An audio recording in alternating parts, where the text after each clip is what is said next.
أعوذ بالله من الشيطان الرجيم. بسم الله الرحمن الرحيم.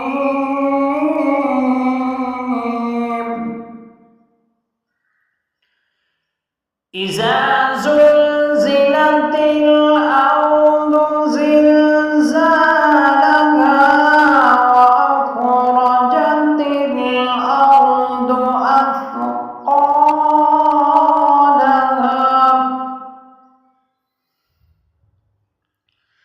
وقال الإنسان ما لها يومئذ تحدث أخبارها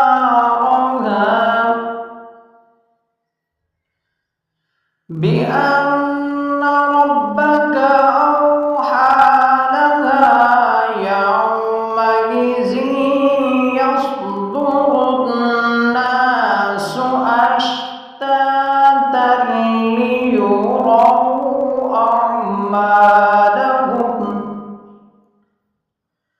فمن يعمل مثقال ذرة خيرا يره ومن يعمل مثقال ذرة شرا